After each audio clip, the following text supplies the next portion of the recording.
welcome to the deep dive. Today, we've got something special lined up just for you. Yeah. We're diving into Robin Sharma's First Step Academy program. Okay. So you're obviously interested in making 2025 your best year yet, right? Right. And Sharma's got this whole package designed to help you do just that. Multiple programs, hours of video content. He even makes this bold claim that too many people live the same year 80 times and call it a life. Yeah, it's a pretty powerful statement, one that I think a lot of people can relate to. But what I find interesting is how he actually structures his program to address that feeling of stagnation. Okay. He focuses on 5 key areas: productivity, habits, consistency, focus, and lifestyle. He really believes that those are the cornerstones of success. So it's not just about setting those big, New Year's resolutions. Exactly. It's about building the foundation to actually achieve them. Yeah. And that's where the First Step Academy comes in. Right. This digital mentoring program that's supposed to provide a step-by-step blueprint for a successful week. Yeah. But what does that actually mean? Is it just another motivational program? Or is there something more to it? Well, the core of the program is this world-class week system, Okay. which he values at almost $6,000. So that's a pretty hefty price tag. Yeah. Suggests it goes beyond just, surface level advice. Right. So you're paying for something pretty in-depth and comprehensive. It seems that way. Yeah. And then, on top of that core program, there are 6 bonus programs included. Wow. Each with these, impressive names and values. There's Habit Camp, the 5 a.m. Club Method, the Monk Who Sold His Ferrari Method, the Greatness Guide Method, and the Everyday Hero Manifesto Method. I mean, just curious, do these names make you roll your eyes a little bit, or are you intrigued? I have to admit, some of them do sound a little bit over the top. Yeah. But I'm always more interested in the substance behind the catchy title. For instance, Habit Camp focuses on how successful people build habits. And it even kind of teases this idea of mundane habits for incremental victory. Now that, to me, is interesting. Yep. It's a different take. What is a mundane habit? Yeah. And how can something so, seemingly insignificant lead to victory? Exactly. It seems like Sharma might be onto something here, right? Potentially. Yeah. Maybe it's not always about those massive changes, but about consistently implementing those small, seemingly insignificant actions that over time lead to substantial results. Yeah, that's a very different approach from the typical go big or go home mentality that a lot of self-help gurus preach. Right. And then we have this wildly popular 5 a.m. Club method, Right. which claims to be the #1 morning routine for elite performers. Yeah. It dives into the neuroscience and tactics of maximizing your morning productivity. I wonder, does the science actually back up that winning the morning wins the day idea, or is that just another self-help myth? That's a good question. While there's certainly research on the benefits of a structured morning routine, I'm not sure there's conclusive evidence to support that early risers are inherently more successful. Right. It'd be interesting to see what specific tactics he suggests and whether they're actually grounded in, real scientific evidence. Then there's the one with the title that just begs for further exploration. Yeah. The Monk Who Sold His Ferrari Method. Yeah. It's framed as a 30-day challenge that goes beyond his popular book. Do you think he actually sold a Ferrari, or is this just a clever metaphor to draw people in? I highly doubt he actually sold a Ferrari, but it's definitely a great marketing tactic. Yeah. Plays on our fascination with exotic cars and, leaving behind material possessions for a more spiritual path. Yeah. But beyond the flashy title, I'm curious, what does this 30-day challenge actually entail? What kind of transformation does it promise? Then we've got the Greatness Guide Method, which claims to reveal the secrets of financial titans and their strategies for building wealth and a fabulous lifestyle. Do you think there's really a secret formula for achieving that level of wealth? Or is there a lot more nuance and luck involved than these programs tend to acknowledge? I think it's highly unlikely that there's a one-size-fits-all formula for achieving massive wealth. There are definitely principles and strategies that successful people tend to employ, but attributing their success solely to those strategies ignores things like privilege, market conditions, and yes, a certain degree of luck. Yeah. It would be interesting to see how Sharma navigates those nuances in this program. And finally, we have the Everyday Hero Manifesto Method, which focuses on building resilience, gratitude, and maximizing your productivity. It seems to be hitting on the idea that inner strength and a positive mindset are key to achieving outer success. So do you think these are qualities that can be learned, or are they inherent traits that some people are just born with?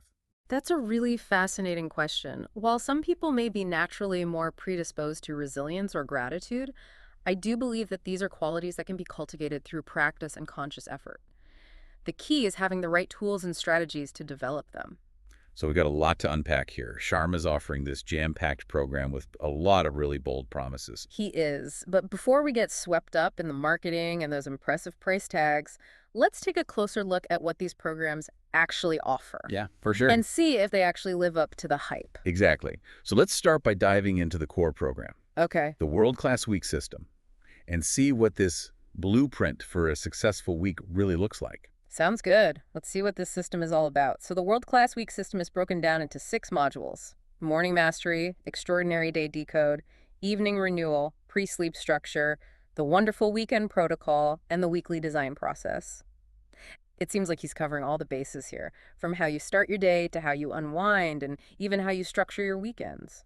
It does seem very thorough. I'm curious, what are your initial thoughts on this kind of structure?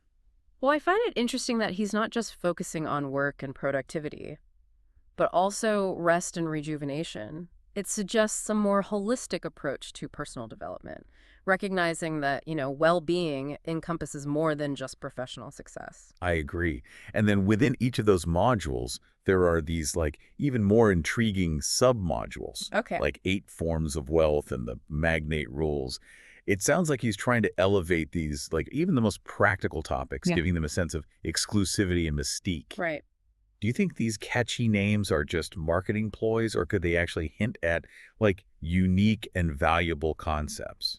It's hard to say without diving deeper into the content. I'm always a little bit wary of overly hyped language, but I'm open to the possibility that he's presenting established principles in a fresh and engaging way. Yeah. For example, 8 forms of wealth could suggest a broader definition of wealth that goes beyond just, financial success. Perhaps he's exploring other forms of wealth, like social capital, intellectual capital, or even spiritual well-being. That's a great point. Maybe he's trying to expand our understanding of what it actually means to be truly successful. Possibly, yeah. And the magnate rules sounds intriguing too. Yeah. Is he referring to business magnates?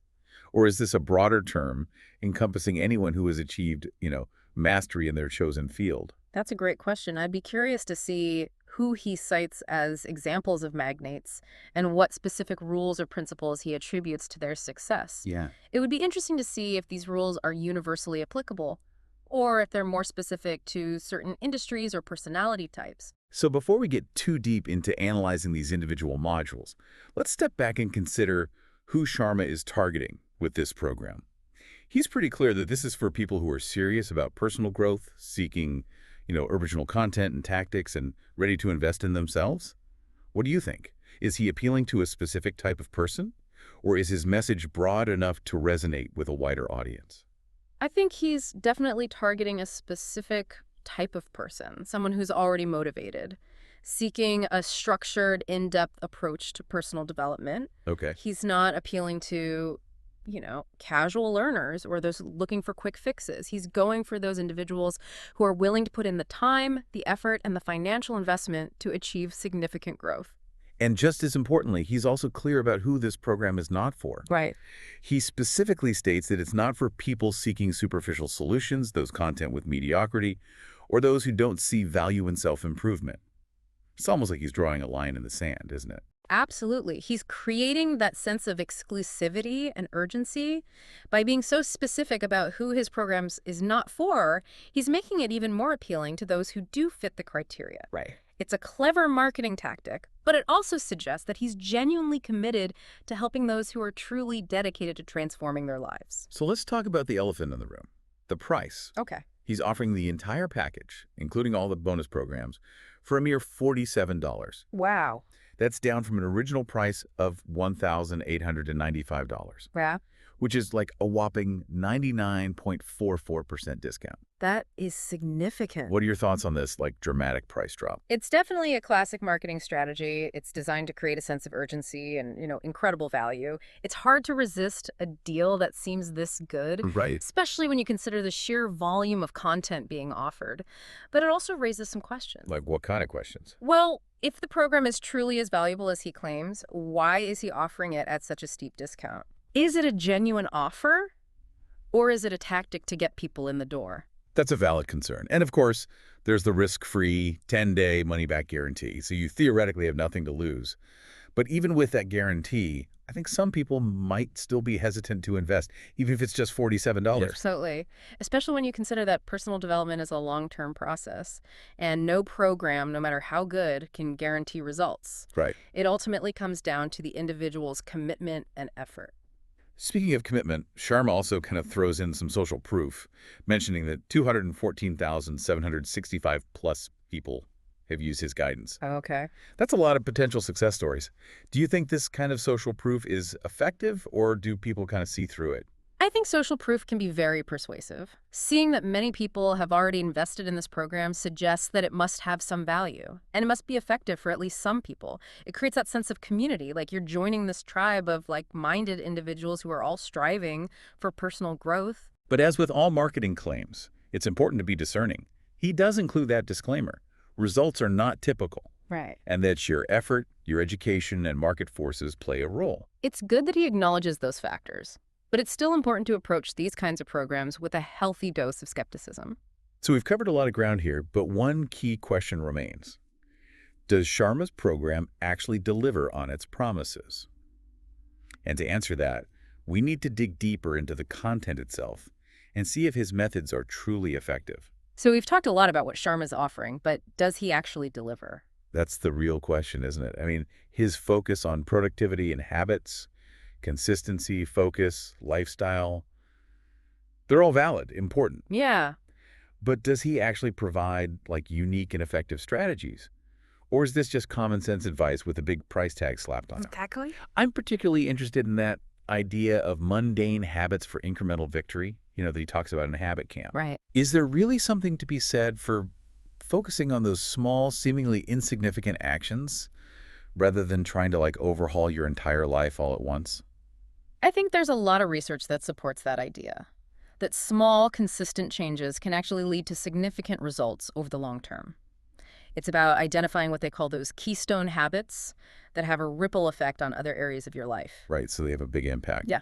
What about the 5 a.m. club method? Mm-hmm. Is there any real scientific basis for that claim that waking up at 5 a.m. leads to greater productivity and success? Well, some studies show that early risers might be more proactive and conscientious, but there's no hard evidence that waking up early is the be-all and end-all of success. It's probably more about finding a routine that works for your individual chronotype and energy levels. So it seems like there could be a lot of value in some of Sharma's concepts, but, like with anything, it's important to approach them with a critical eye. For sure. Don't just take everything he says as gospel. Right. It's really important to remember that personal development's a very individual journey. What works for one person might not work for another. It goes back to that question we posed at the beginning. Is this program actually worth the investment? And I think, unfortunately, the answer isn't a simple yes or no. It really depends on your individual needs and goals, learning style. If you're someone who really thrives on structure and a step-by-step approach with accountability, then Sharma's program could be a good fit. Right. But if you're someone who prefers a more self-directed approach, or you're skeptical of, high-pressure sales tactics sometimes used in the self-help industry, then you might want to explore some other options. So as we're wrapping up this deep dive into Robin Sharma's First Step Academy, I think, maybe the most important takeaway for you listening is don't just rely on someone else's program to create your best year yet. Mm-hmm. Take ownership of your own personal development and, choose the resources and strategies that work best for you. Absolutely. And what does that actually look like for you? Yeah. What does it look like? What are those seemingly mundane habits that you can start incorporating into your everyday life today to achieve those incremental victories? Maybe it's waking up 15 minutes earlier to meditate or journal. Or maybe it's committing to reading for 30 minutes before bed instead of scrolling through social media. Those little things. Or just being more mindful throughout the day, practicing gratitude, setting aside dedicated time for focused work. Right. I think the key is to identify those small actions that align with your values and goals, Yeah. and then just commit to doing them Yes. consistently, even when you don't feel like it. Yeah. Because in the end, success isn't about those grand gestures or those overnight transformations. It's about showing up for yourself day after day and making those little improvements that over time will lead to remarkable results. I love that. It's so true. That's the beauty of personal development, right? It's a journey, a constant journey, of self-discovery, growth, and evolution. Yeah, exactly. There's always more to learn, new skills to master, new challenges to overcome. Absolutely. So as we conclude this deep dive into Robin Sharma's First Step Academy, we encourage you to really think about what resonated with you. Yeah. What ideas got you thinking? What are you inspired to do? What are you going to do? Yeah. Remember, this was just the beginning, the starting point. The real journey starts now, with the choices you make, the actions you take. So take what you've learned here, adapt it to your own life, and create a path that leads you towards your most fulfilling and successful year yet. We're excited to see what you achieve. Until next time, keep diving deep, keep learning, and keep striving to be the best version of yourself.